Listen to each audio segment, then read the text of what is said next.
All right, guys, Mighty Joe Morin here on hashtag HTM Tech, and I'm going to be calling this the morning tech fix. This may or may not turn into a daily thing. We'll see kind of going forward and see what kind of response and if we get some activity in the chat and whatnot. But yeah, I figured I'd come on here and see about doing a regular deal. This last episode that I did with Stevie talking about the new Macs kind of reignited my interest in talking about technology again. So I think this is something that again, could be done on the regular. So I wanted to kick off by talking about something that I think is going to be important to quite a few of us, because I think quite a few of us use this service, and maybe people aren't really aware kind of what's going on and what is going to be happening with this. And I'm talking about Google Photos. Now, even on the Apple platform, there's a lot of people that use this service, myself included. So this is something I think is going to be pretty important to talk about. Hopefully, you guys can kind of see that okay. As the headline says, our Google Photos is ending unlimited free storage. Here's what you need to know. So essentially what's happening here is that the free ride with Google Photos is going to be unfortunately coming to an end. So essentially what they're going to be doing is capping off your free storage at 15 gigabytes, but also at the same time that they're kind of saying that, whatever you've backed up or put up there previously is going to be fine. The cutoff date, as it's saying here, is June 1st of 2021. It looks like that's going to be when the free aspect of this is going to essentially come to an end. But whatever you've uploaded before then won't count towards. Essentially, it's going to go against your Google Drive storage, or you can go with the Google One service with, it looks like they have plans starting up to $2 a month, US dollars, mind you, for 100 gigabytes of storage, which is a decent amount, quite a bit, especially for somebody who does store photos. So yeah, going forward, Google Photos is not going to be free. An interesting choice. And for those who do follow Google quite a bit, know that over more than a few years now, what's been happening with Google, anytime that they get these free services that end up being quite popular, that they're so quick to kind of end these. And I mean, Google Photos was worked great. I mean, it arguably worked almost better than the Apple Photos on the Apple platform through iCloud and whatnot. So it's kind of a shame to see the free aspect of this going away, but at the same time, this is an opportunity for Apple to make Apple Photos even better and to integrate that better into iCloud. And now with the Apple One service, which includes a decent amount of iCloud storage on top of the Apple TV Plus subscription included with Apple Music and the Apple Arcade. That bundle is something that I'll probably look into getting at somewhere in the new year.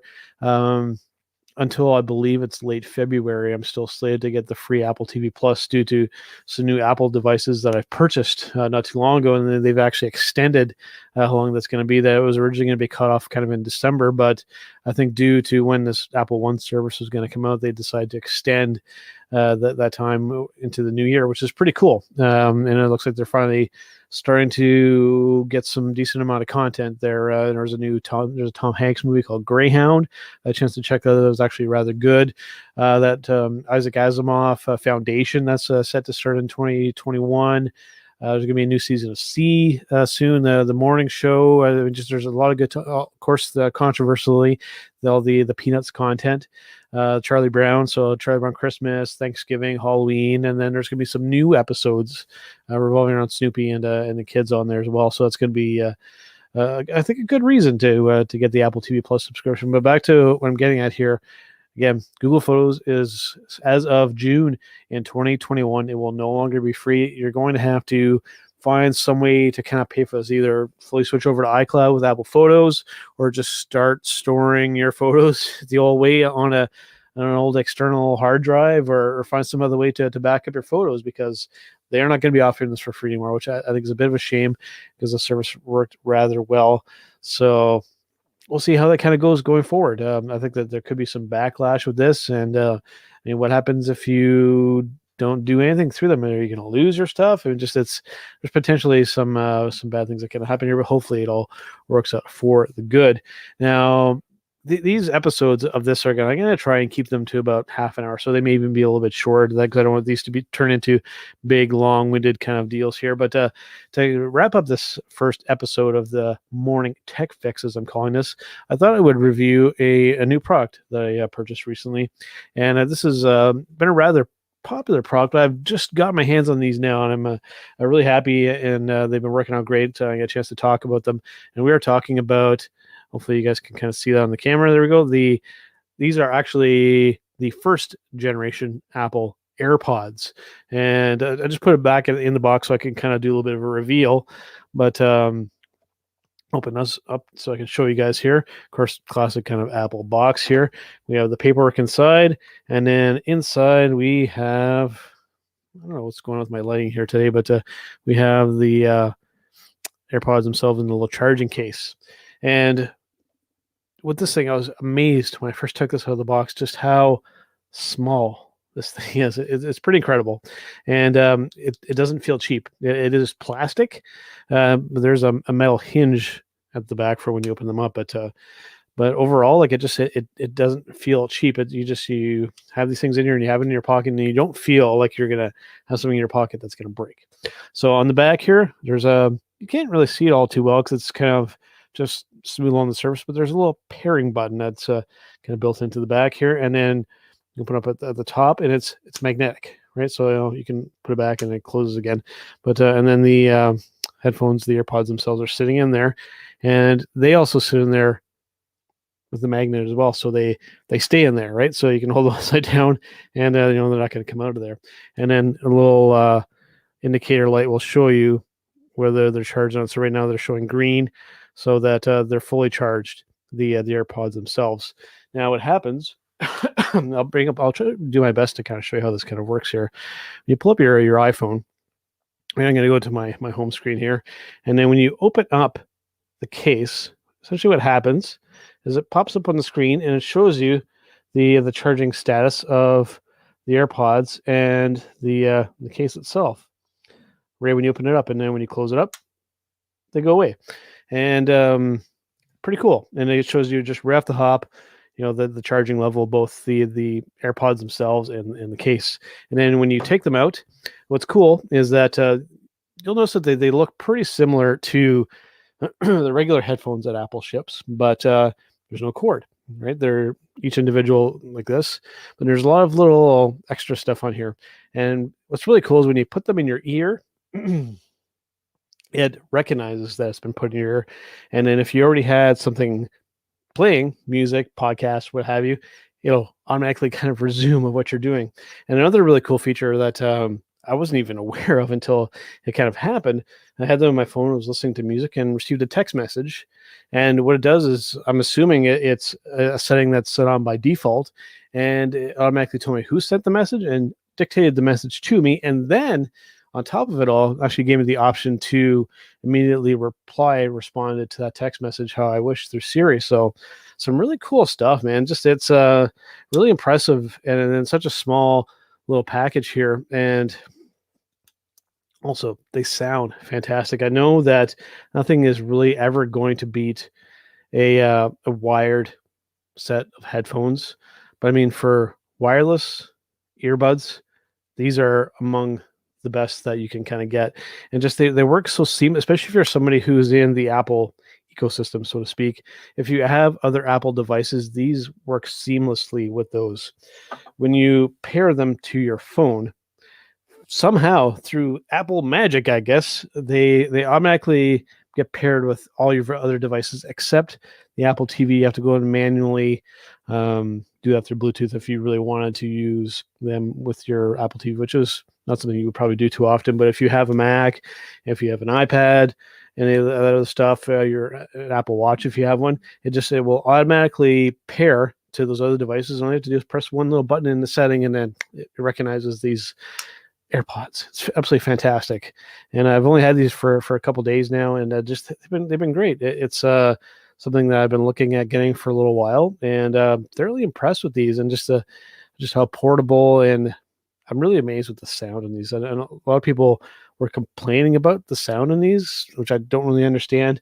I thought it was great. And I'm somebody who listens to and edits audio on a regular basis, so I have a pretty good idea of what good audio sounds like. So, I mean, these are fantastic. A little bit on the expensive side, especially here in Canada. I don't know exactly what the going price for these is in the United States and other places, but in Canada, we're up a little over $200. So they are a little pricey for what you're getting, but you do get what you pay for. And these have been really, really good.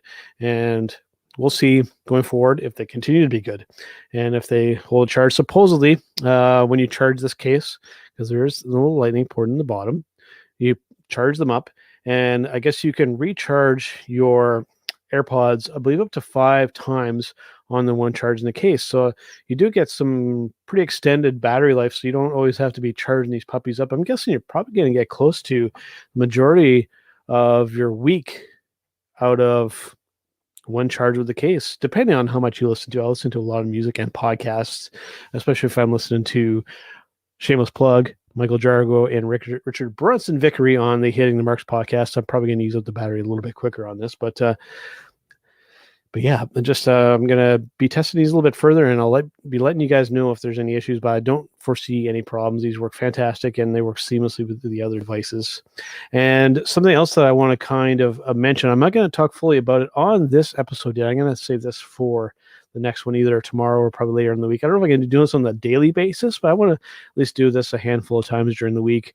I actually, on my Mac here, this is a mid to late, I believe, to double checking my settings, but yeah, it's a mid to late iMac that I'm on right now, and I'm doing this podcast from. And I did do the update for Big Sur. So on the Mac, we are done with OS 10. It is now Mac OS, and it is Mac OS 11, and this is the first version called Big Sur. So I did do the update on my Mac. I did the brave thing, got the very first version, and trying it out. So I've had it on the computer for a couple days now. I'm going to play with it a little bit more and see how it kind of goes. But so far, it's been pretty good, and I haven't really had any issues. Just right off the hop. I mean, it doesn't look crazy. It doesn't look really that different from the previous version. There are some little visual tweaks here and there, some more wallpapers and whatnot. But I got to delve more into the settings and kind of play with it a little bit more. But so far, it's been pretty smooth. Apps coming up are taking a little bit on the long side to kind of boot up, but after that, they seem to run pretty smoothly. GarageBand, everything runs pretty smooth. Safari runs really, really smooth. One thing that I will say, if there is anybody watching from StreamYard, anybody up here in StreamYard, add some compatibility for Safari. That would be fantastic. Right now I have to use Chrome to use your service, so it would be really nice to be able to use Safari, because it is a far superior web browser, and it's not a system hog like Chrome tends to be. So some support with that would be greatly appreciated, guys. Just saying. So yeah, add some Safari support. And before I do the next episode, which will probably be in a day or two, I'm going to do some more testing and some more playing around with Big Sur, and to see how it kind of goes. And I might even talk a little bit about this guy right here, the Nintendo Switch, which recently has become my gaming platform of choice. And I think I'll also probably talk to you guys a little bit about that, kind of let you know how that experience has been. For the longest time, I have been a PlayStation and an Xbox gamer, but I was starting to get to the point where I had a bunch of these games in these systems, and just they weren't getting played all that much. I had a huge game library, but I only play a couple of games when I had the chance. And since getting this, because I can take it in more places, I find that I'm playing games more now with this, because you can play it in this mode. I can play on a tabletop mode by taking the controllers out. I can hook up to the TV. Just it's so flexible, and the games are absolutely fantastic. But I'm getting ahead of myself, but I want to save that for the actual episode to talk about that. So yeah, that's I think it'll pretty much kind of wrap it up here for this week. But if you guys have any questions, and if you're having any tech issues as well, feel free to either post them in this chat, or do a comment on the Facebook post or on YouTube. I'm going to post there as well.